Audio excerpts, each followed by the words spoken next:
Amis de l'histoire, bonjour. Préparez-vous à un voyage captivant. Aujourd'hui, nous plongeons dans l'histoire de la 5e République française. Imaginez la France de 1958, marquée par la guerre. La 4e République, fragile, s'écroule. Le pays a besoin d'un guide. C'est alors qu'entre en scène un héros de guerre, un homme au destin extraordinaire, Charles de Gaulle. La 5e République, c'est l'histoire d'une renaissance, d'un peuple qui se relève, qui se réinvente. C'est une histoire pleine de rebondissements, de drames et de victoires. Ensemble, explorons les moments clés de cette épopée politique. Laissez-vous transporter par les grandes figures qui ont façonné la France moderne. En 1958, la France est au bord du précipice.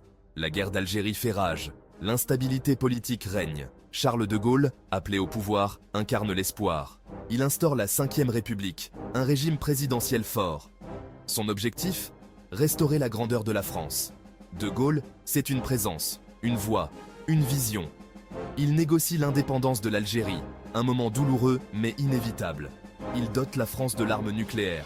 Il affirme l'indépendance de la France sur la scène internationale. Son nom cinglant, à l'entrée du Royaume-Uni dans la communauté économique européenne, marque les esprits. Les années 60 et 70 sont une période de bouleversement pour la France. La société se transforme, les mentalités évoluent. Mai 68 éclate, secouant le pays avec ses revendications de liberté et d'égalité. De Gaulle, contesté, démissionne en 1969. Georges Pompidou, son ancien Premier ministre, lui succède. Il poursuit la modernisation du pays. L'économie française connaît une période de prospérité. La France s'ouvre au monde. Pompidou meurt en 1974, laissant le pays en deuil. Pompidou, c'est l'élégance, la culture, l'ouverture sur le monde. Il comprend les aspirations de la jeunesse. Il modernise la France avec des projets ambitieux. Le Centre Pompidou à Paris, le développement du nucléaire civil. Sur la scène internationale, il renforce les liens avec l'Allemagne. Son décès prématuré en 1974 plonge la France dans le chagrin. Le pays a perdu un dirigeant brillant, un homme de dialogue et de progrès. Son héritage, marqué par l'ouverture et la modernité, continue d'influencer la France d'aujourd'hui. Chapitre 5. Giscard et la modernité. Valéry Giscard d'Estaing, élu en 1974, incarne la jeunesse et la modernité. Il veut faire entrer la France dans une nouvelle ère. Il lance des réformes sociétales audacieuses, la majorité à 18 ans, le droit à l'interruption volontaire de grossesse. Il modernise l'économie et la société française. Giscard, c'est l'Europe, le libéralisme, la modernité. Il travaille main dans la main avec Helmut Schmidt, le chancelier allemand, pour construire l'Europe. Il lance le projet de TGV, symbole de la France moderne et technologique. Son septennat est marqué par des avancées sociales et économiques majeures. Chapitre 6. Mitterrand, l'homme de gauche.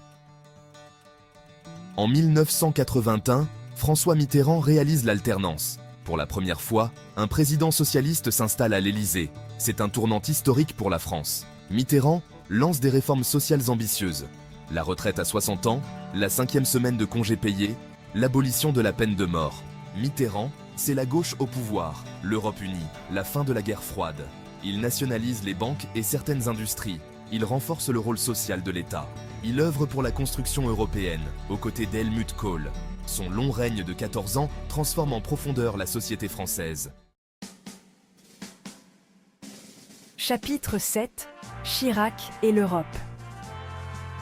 Jacques Chirac, élu en 1995, est un homme de terrain, proche des Français. Il poursuit la construction européenne et engage la France dans la monnaie unique. Il doit faire face à des crises internationales majeures. La guerre du Kosovo, les attentats du 11 septembre. Chirac, c'est le non à la guerre en Irak, la reconnaissance de la responsabilité de l'État français dans la déportation des Juifs pendant la Seconde Guerre mondiale. C'est un homme de conviction qui n'hésite pas à défendre ses idées sur la scène internationale. Son double septennat est marqué par son engagement européen et son action diplomatique. Chapitre 8. Sarkozy, l'hyperprésident. Nicolas Sarkozy, élu en 2007, promet la rupture avec le passé. Il veut réformer en profondeur la France. Son style flamboyant et son énergie débordante divisent l'opinion. Il engage des réformes controversées, la réforme des retraites, la réforme de l'université. Sarkozy, c'est l'hyper-président, l'homme pressé, qui veut tout changer. Il s'engage fortement sur la scène internationale, notamment lors de la crise financière de 2008. Son mandat est marqué par la crise économique et sociale, mais aussi par des avancées en matière de politique étrangère. Chapitre 9. Hollande, le président normal. François Hollande, élu en 2012, promet d'être le président normal. Il veut restaurer l'unité nationale après le quinquennat mouvementé de Nicolas Sarkozy.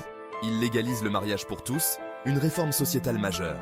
Il doit faire face à la menace terroriste avec les attentats de 2015. Hollande, c'est le président normal qui veut apaiser les tensions et rassembler les Français. Il doit gérer des crises économiques et sociales, mais aussi faire face à la montée du terrorisme. Son mandat est marqué par la gravité des événements et la difficulté de gouverner dans un contexte international tendu. Emmanuel Macron, élu en 2017, incarne le renouveau. À 39 ans, il est le plus jeune président de la Ve République. Il promet de réconcilier les Français et de transformer le pays. Il lance des réformes ambitieuses, la réforme du Code du travail, la réforme de la SNCF, la suppression de l'impôt sur la fortune. Macron, c'est l'espoir de la jeunesse, la promesse du changement, la volonté de moderniser la France. Il s'affirme comme un leader européen et international. Son mandat est marqué par les crises sociales, comme le mouvement des Gilets jaunes, mais aussi par sa volonté de réformer en profondeur le pays. La Ve République est aujourd'hui confrontée à des défis majeurs. La mondialisation, le terrorisme, le changement climatique, les crises économiques et sociales. La France doit s'adapter, se réformer, pour rester une grande puissance économique, politique et culturelle. Le modèle social français, envié dans le monde entier, est mis à rude épreuve. La cohésion sociale est fragilisée par les inégalités croissantes. La France doit réinventer son modèle social pour le XXIe siècle, tout en préservant ses valeurs fondamentales de liberté, d'égalité et de fraternité. La Ve République a profondément transformé la France. Elle a apporté la stabilité politique après des décennies de crise. Elle a permis à la France de devenir une puissance économique et nucléaire. Elle a modernisé la société française et renforcé son rôle sur la scène internationale. L'histoire de la Ve République est riche d'enseignements.